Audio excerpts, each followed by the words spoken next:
आप देख रहे हैं खबर भारती। डॉक्टर निगोरा यादव जी ने भारत रत्न जननायक कर्पूरी ठाकुर साहब के बारे में जो बातें थी संस्मरण भी और जो फैक्ट्स थे उस टाइम आदरणीय लालू प्रसाद यादव जी का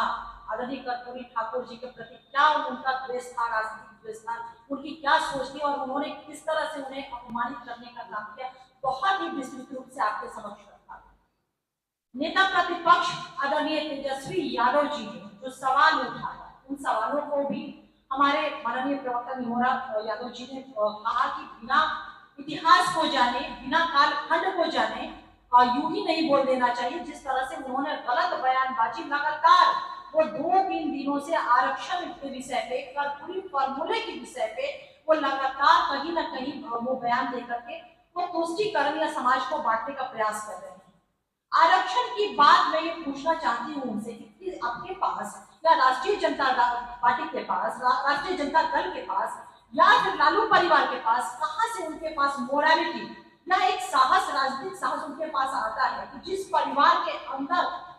आरक्षण का तात्पर्य सिर्फ और सिर्फ पारिवारिक आरक्षण है, वो आरक्षण की बात कर रहे हैं।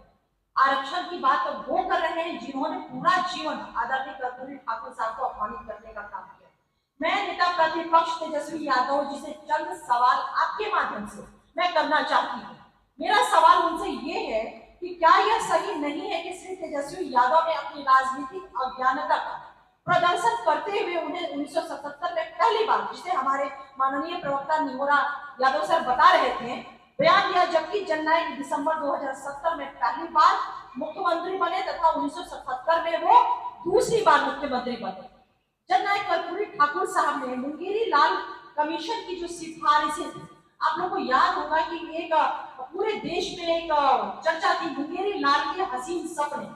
ये वही मुंगेरी लाल के हसीन सपने कहकर के मजाक उड़ाया जाता था इस देश में, क्योंकि मुंगेरी लाल कमीशन की जो सिफारिशें थी उसमें पिछड़ा वर्ग में जो बहुत ही जिनकी सामाजिक आर्थिक स्थिति खराब थी उनको अलग बाइफरकेट किया गया था। और उस सिफारिश को सबसे पहले अगर किसी ने रिकॉग्नाइज किया तो जननायक कर्पूरी ठाकुर ने रिकॉग्नाइज किया और उन्होंने उन सिफारिशों को लागू किया और पिछड़ों और अति पिछड़ों को मुंगेरी लाल कमीशन की रिपोर्ट के आधार पर 1978 में बिहार में आरक्षण दिया गया।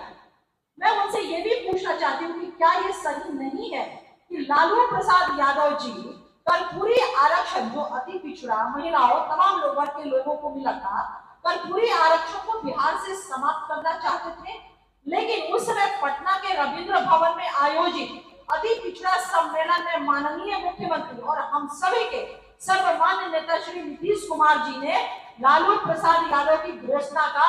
घोर विरोध किया और कहा कि जब तक नीतीश कुमार बिहार में है तब तक कर्पूरी ठाकुर जी के द्वारा दिए गए आरक्षण फार्मूले को कोई खत्म नहीं कर सकता। मैं उनसे ये भी सवाल करना चाहती हूँ कि क्या कभी तेजस्वी यादव ने आरक्षण के फॉर्मूले को पूरे देश में लागू करने के मकसद से क्या आंदोलन चलाया? कभी नहीं चलाया। क्या तेजस्वी यादव ने पिछड़ा वर्ग में भी अति पिछड़ा वर्ग के वर्गीकरण के लिए देश भर में मुहिम चलाई? ये मुहिम उन्होंने कभी नहीं चलाई। मुहिम तो चलाना दूर, कभी इस पे अपना मुंह तक नहीं खोला और आज 3 दिन से लगातार कर्पूरी फॉर्मूले की वो बात कर रहे हैं। क्या तेजस्वी यादव ये बताएंगे कि 15 सालों के कार्यकाल में लालू प्रसाद यादव और राबड़ी देवी की सरकार ने जननायक को भारत रत्न देने का संबंधित प्रस्ताव कैबिनेट से कभी पास करके सेंट्रल को भेजा था क्या? ये मेरा सवाल है उनसे। आरजेडी हर एक साल जननायक कर्पूरी ठाकुर साहब की जयंती मनाती है, लेकिन उनके प्रति कभी भी सम्मान का भाव नहीं रहा। वो इसलिए भी क्योंकि अभी जितनी भी बात हमारे आदरणीय निगोरा प्रसाद जी ने, यादव जी ने सुनाया, उससे ये पुष्टि होती है कि उन्होंने हमेशा जननायक के साथ एक राजनीतिक द्वेष का ही भाव रखा, तो सम्मान उनके मन में रहने का कहां से प्रश्न होता है? क्या यह सही नहीं है कि आरजेडी पार्टी की ओर से कभी जननायक को भारत रत्न देने की मांग उनके द्वारा नहीं की गई? क्या यह सही नहीं है? मैं ये पूछना चाहती हूँ कि लालू प्रसाद यादव राजनीति के सामंत है और अति पिछड़ों का अपमान इनके स्वभाव में है। क्या यह सही नहीं है कि लालू यादव खुद को कर्पूरी ठाकुर का शिष्य तो बताते हैं, कहते हैं कि मैं उनका शिष्य हूँ, दावा करते हैं, लेकिन 2 बार मुख्यमंत्री रहने के बाद भी कर्पूरी ठाकुर साहब फकीर रह गए और लालू प्रसाद यादव और उनका परिवार संपत्ति सृजन करके राजनीति का सामंत बन गया। इस बारे में हमारे माननीय प्रवक्ता जी ने कहा कि किस तरह से वो गुर्बत में थे और जब जरूरत पड़ी जीप उन्होंने मांगा था तो उन्होंने देने से इनकार कर दिया था कि कहते हैं कि हमारी गाड़ी में पेट्रोल नहीं है।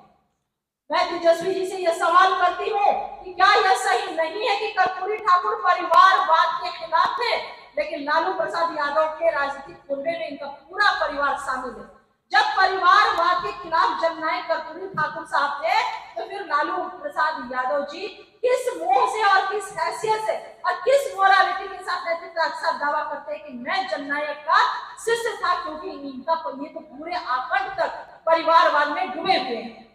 कर्पूरी ठाकुर जी पर कभी भी भ्रष्टाचार के आरोप नहीं लगे, लेकिन लालू प्रसाद यादव पर घोटालों के आरोप लगे ही नहीं बल्कि सिद्ध भी हुआ है, सजा याफ्ता भी हुए हैं और सजा काट करके जेल की सलाखों के भी बाहर वो आए भी हैं। एक बार एक व्यक्ति ने कर्पूरी ठाकुर साहब को सलाह दी कि वो अपना घर बना ले। इस पर कर्पूरी ठाकुर ने जवाब दिया कि जब तक गरीबों का घर नहीं बन जाता तब तक मेरा घर बनाने का क्या फायदा, ये तस्लीम नहीं होता है। यही कारण है कि आजीवन इनका घर झोपड़ी का ही रहा और लालू प्रसाद यादव के विभिन्न हिस्सों में आलीशान फार्म हाउस, पटना में अनेकों एकड़ जमीन, अनेकों अरबों की संपत्ति उन्होंने अर्जित किया है। तो फिर ये किस मुंह से और किस नैतिकता के साथ दावा करते हैं कि मैं कर्पूरी ठाकुर साहब का शिष्य था। अंतिम सवाल एक और मेरा उनसे है कि कर्पूरी ठाकुर के सपनों को सही मायने में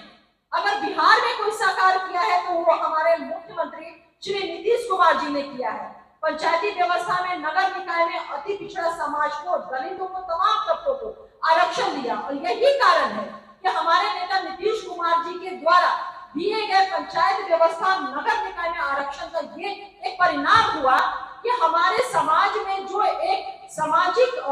वैमनस्य था, सामाजिक एक टकराव थी, जो इनके कार्यकाल में 118 नरसंहारों का यह बिहार बना था, ये हमारे नेता नीतीश कुमार जी के आरक्षण व्यवस्था जो कहीं ना कहीं जननायक कर्पूरी ठाकुर जी के आरक्षण व्यवस्था का प्रेरणा से ये था, वो